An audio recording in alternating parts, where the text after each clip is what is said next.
Welcome to the Industrial IoT Spotlight, your number one spot for insight from industrial IoT thought leaders who are transforming businesses today. With your host, Eric Walenza. Welcome back to the Industrial IoT Spotlight. I'm joined today by Chirayu Wadka. Chirayu is a partner with Seed Plus and Jungle Ventures. Seed Plus invests in deep technology startups out of Asia. They're based in Singapore, and Chirayu focuses on devices, IoT, network infrastructure, operating systems, Industry 4.0, basically everything that we like to dig into on the Industrial IoT Spotlight. But let's talk more about cybersecurity. So is this this is certainly in IoT. It's a very important topic. It's in IT generally, but in IoT maybe uniquely because of the physical element and the fact that decisions made on IoT devices can actually impact people in the physical world and assets. What are you looking at in terms of IoT? What do you think is interesting in terms of maybe companies that have crossed your path, or more generally market domains? So I think one of the areas that we've kind of looked at in the IoT security side has been around the domain of how do you sort of secure operational technology?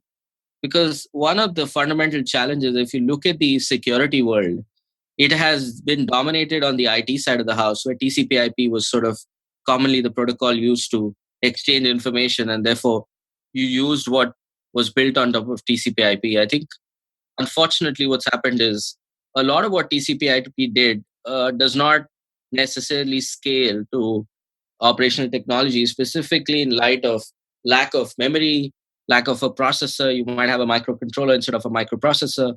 And the frequencies that are used, radio frequencies, may not be sufficient enough to actually have, a standard TCP/IP based or certificate authority based model.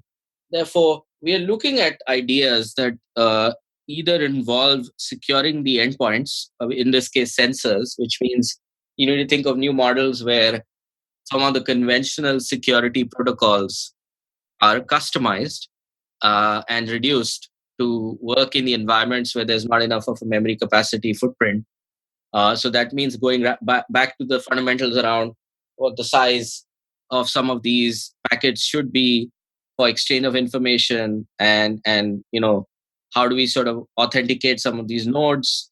So some of that stuff, to also hearing some interesting views where they said, it's impossible to sort of secure these sensors. So the best thing would be to secure the gateways and just live with the likelihood of the sensors actually being not secure. So for us, it's about talking about low power, low capacity operational technology that has lived outside sort of the perimeter of standard IT security modules. And it ranges from simple manufacturing machines to all the way to, I would say, if one were to think about oil and gas, we've seen some very, very strange things happening where IP camera configuration led a backdoor that led to sort of a huge amount of I would say damage to some of the oil infrastructure, led to billions of dollars damages. So our focus has been to figure out what could be the right model, business model wise, as well as security technology wise, that could enable the security of these operational technologies out in the wild. Interesting. Yeah, I hadn't heard about that issue in the oil and gas sector. Was that in 2017 or? No, I think it was sometime before that, probably in the early 2010s, sometime in 12. Gotcha. Was that a kind of a hack or a malicious play, or was it more of an accidental? There was a flaw in the way the IP cameras were configured, which was exploited by the hackers, and they got a backdoor into the infrastructure of the oil rig, and the machinery went down. What about in the smart cities play? I would say Singapore is one of the most advanced cities in terms of having a really comprehensive smart city strategy. What are you seeing there in terms of interesting companies with really unique solutions? My approach here has been any sort of top-down strategy has to be complemented with bottoms-up strategy. And I think one of the struggles that we've had about in looking at companies was companies that are taking the approach of smart cities being, I need to sell infrastructure to government, right?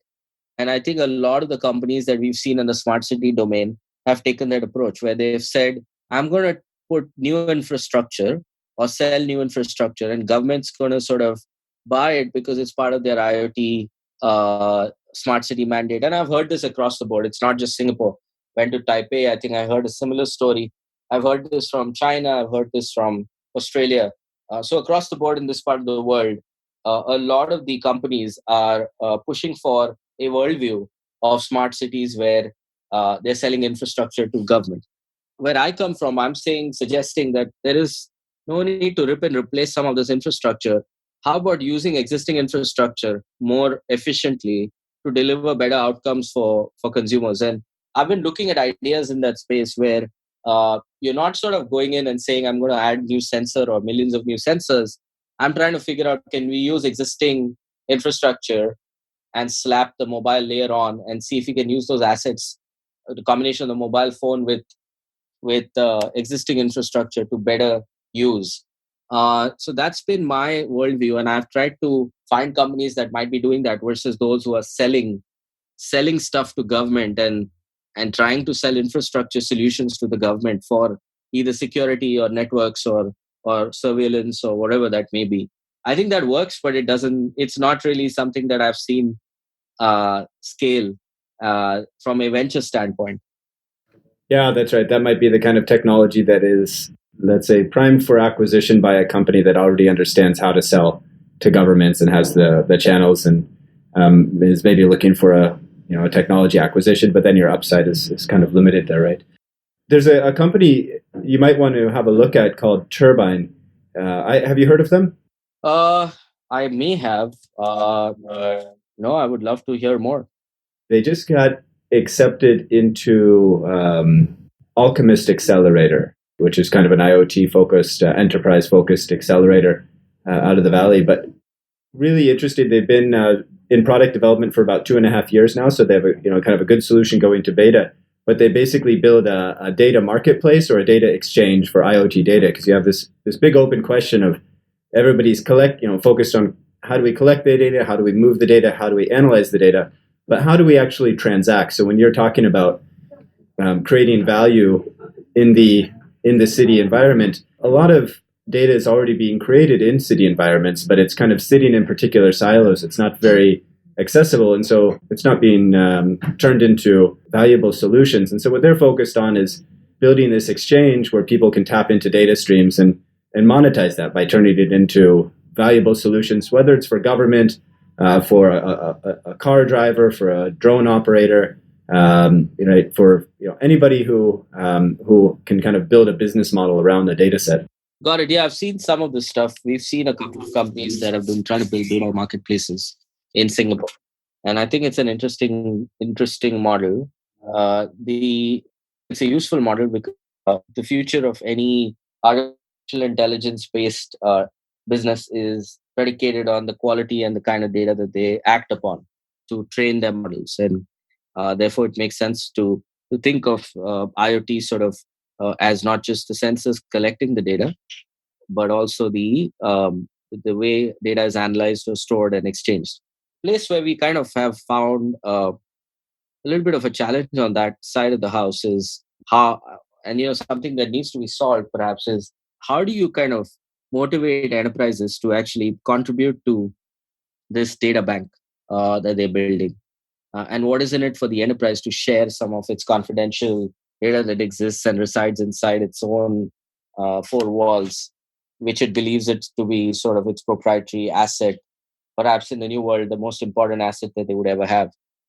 So I wonder, with sort of very fundamentally the motivations of some of these organizations in terms of value exchange, are they really sharing all the data that they should to be useful? And if not, what is the quality of the data that the data exchange can have?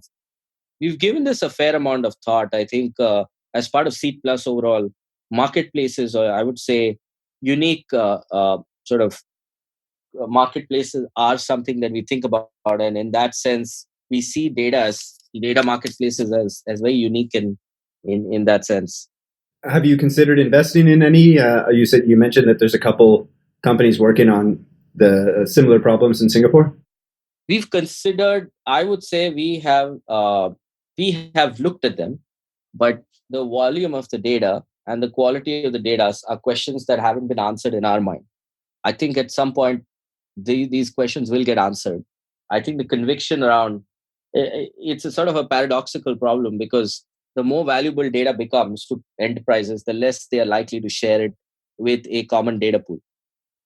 So how do you make them incentivized enough to share data that's important enough to the ecosystem and get something back, right? So it's fascinating. I don't have a good answer, but that's what we found to be the most challenging piece, which is when we ask customers or potential customers who wanted to use some of these data exchanges, we landed up with answers which said, look, it's interesting, but the data, we don't know the veracity of the data, we don't know if it's going to be useful enough. I think startups are more likely to use it because they need training data sets, and for them, something like this boost sort of accelerates their growth. Because let's face it, right?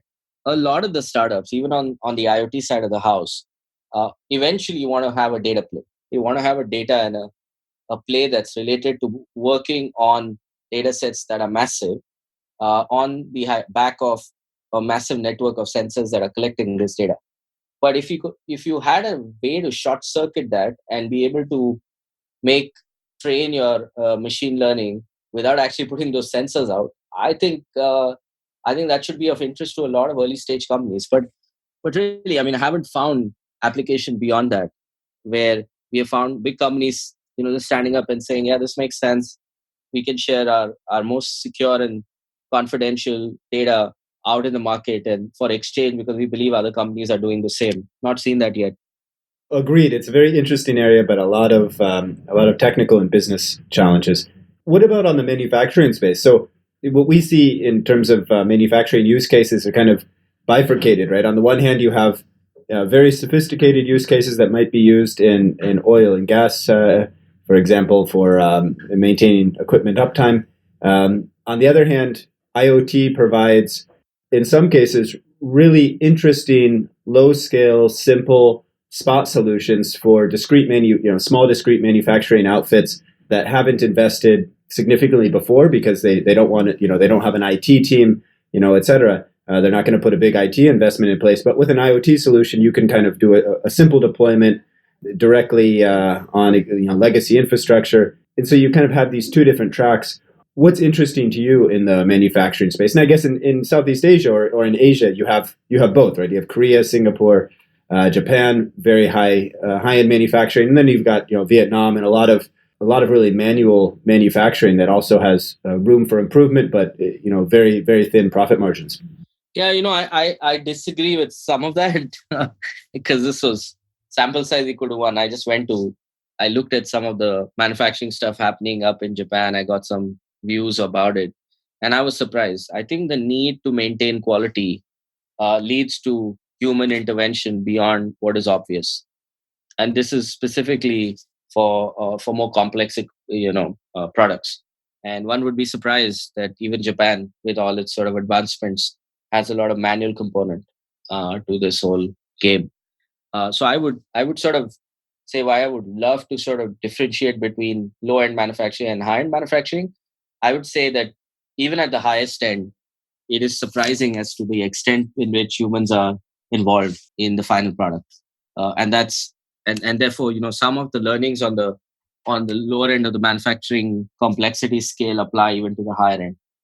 Having said that, the stuff that we have seen is a lot of the IoT startups that we've seen, and think of manufacturing as sort of one big cloud of space. They think of manufacturing as a vertical, and I feel that's sort of a fundamental flaw in the way they think about it, because there are various ways to actually slice and dice manufacturing. And I've learned this the hard way after looking at companies in the space. So it could be that you're a high volume, low mix, or you could be a low mix or high mix, low volume. You could be a combination. There could be, sort of more discrete processing versus more continuous processing. It could be a large setup that has $100+ million in revenue to owner led but IT department that makes all the decisions, to sort of very, very small where owner makes all the decisions, right? Where it's a small setup. So there are different ways to sort of slice and dice this whole space. And what we see is some very, very strong assumptions made by startups when they get into the space. They think that it's one vertical and that they'll be able to solve the problem if they look at it from a size perspective, or and it really doesn't work that way. So what we've come to the conclusion on, we are now looking at IoT startups and saying, are they manufacturing automation startups that are using sensors? So we're kind of widening the problem and saying manufacturing automation. And we are also looking at more specific problems. So what we like to look at is, for example, a recent company that I looked at was trying to solve the problem of their production output, and how do they sort of optimize the various constraints that they have around discrete machines, and do a, in a environment that's got a very low volume but extremely high mix of SKUs. So they make 14,000 different types of SKUs, but each is very low volume. And how do you optimize for the right outcome? And that problem is seen by a lot of manufacturing companies. So you're almost saying it has nothing to do with vertical. It has nothing to do with size. It has got to do with a specific production problem that exists in the production environment. And we find that to be quite interesting and exciting lens to put on, which is look at the workflow, look at the kind of problems they're trying to solve, and find enough customers that are trying to solve that exact problem. That's one lens of it. The other lens is obviously some verticals or some types of manufacturing face the same kind of issues. If you look at continuous manufacturing, very different kind of problems, and you probably want to do very, very different kind of solutions versus discrete. And we would love to sort of look at companies that are solving those specific problems. We've seen the challenge that you see with IoT companies trying to get into the manufacturing space has been around trying to be, they have to customize their solution. And therefore, you're not sure whether this is a product company or a consulting company. And for us, since we are technology venture capitalists, it's very important we invest our time and money behind companies that are truly changing the game by having a consistent proposition in the market versus trying to sell consulting services where the solution is customized 100 times if it's 100 different customers. So that problem exists in manufacturing. And we've tried to tackle that by saying, tell me exactly the problem you're trying to solve and tell me exactly the set of customers you think are going to use this. And that kind of filters a lot of the startups that have not operated in the manufacturing space and believe they can just come in with some smart ideas and disrupt the space. Because I think that's being very disrespectful to the manufacturing space that relies on high reliability. And just going in there and trying to launch some solutions doesn't really work. Yeah, I think that's really insightful that you're looking for a particular process that has a problem or an opportunity that is common across a certain group of companies. There's a company called Lerma, which is a German mid-sized, I'd say they're not a startup, they've been around for a while, but kind of a mid-sized company in the manufacturing space. And they sell solutions that provide for manual lines kind of visibility into bottlenecks and what's happening on the line. But then they also sell a very similar solution into Amazon warehouses. So Amazon, even though they have very sophisticated supply chain, they also have a lot of manual action, and they're now using this. And now we were brainstorming about using potentially a very similar the technology with some minor modifications in an office environment, right? Because you have another environment where you have a lot of manual access. You need to flag people. You need to basically indicate across a team. If you got 100 people or a few hundred people in an office, you also have a similar kind of process challenge with communicating across this space. So I think you're absolutely right that the technology needs to focus on a problem set, and then see which companies, whether they're in the same vertical or different kind of traditional verticals, but which companies have this problem.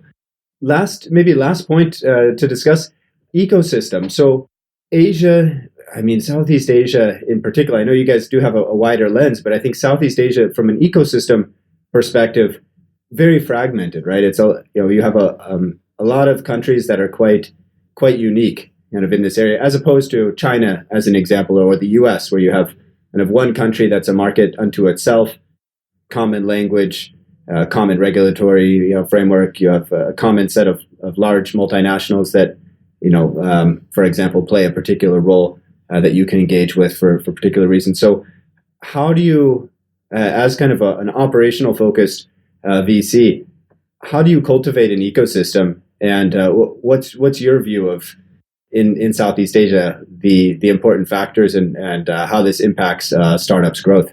So, I had the opportunity to actually look at some of this stuff when I was working at Google. And I think one of the things, and now at Jungle with a lot of, and Seed Plus, where we've seen a lot of data. And one of the things that we've observed is while it might be fragmented, one of the common themes here is the cities. If you look at the top 10 or 11 cities, you can literally say that a lot of the consumption patterns across these top 10 cities in Southeast Asia look very similar. If you look at social media, if you look at commerce, e-commerce, you look at mobile devices, the way they are used, even in the enterprise environment, very common themes emerge in terms of how to look at some of these cities. So I would say that while that fragmentation is true, and while some of the regulatory requirements may be true, across a certain segment of the population that's meaningful from an income standpoint and decision making standpoint, you're seeing a lot of homogeneity and very similar kind of patterns emerging, specifically in the city. And if I were to put my thinking hat on, right, and say what percentage is Jakarta of the economy of Indonesia, or what percentage of economy is Ho Chi Minh City of Vietnam, you'll be surprised that a lot of the Southeast Asian countries are actually, a lot of the countries are very concentrated in terms of economy. This is very different, for example, from China, that's kind of spread out across 4 or 5 cities. Very different from the United States, that's probably spread out across a few states, and very different from definitely from India, that's again got 5 or 6 cities that share the economy a little more equally. It's fascinating that while you bring that up, the answer to that question is if you do things right, you can actually take some of these propositions across these cities and be successful. So you're seeing the likes of Grab and on the consumer side, or even some of the e-commerce companies do it. On the industrial side, I would argue some of the enterprises that exist in one market do find themselves in other markets as well. And it's not that hard. If you stay focused on a use case that resonates, it's likely to sort of resonate in all the cities because they think very similarly.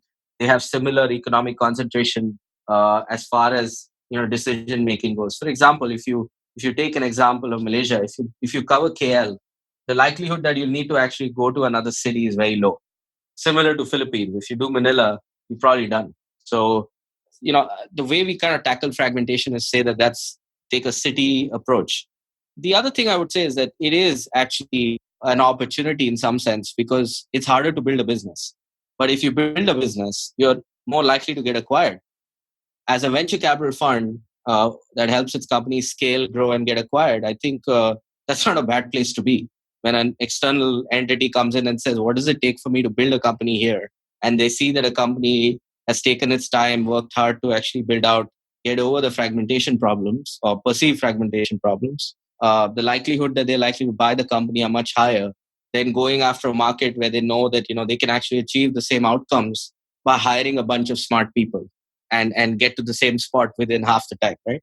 You see some of those dynamics playing out in India where some of the local players have been threatened by US Silicon Valley companies who've hired really well and are able to achieve similar outcomes in very little time. Whereas in Southeast Asia, not so much. It's been a harder exercise for a lot of those companies.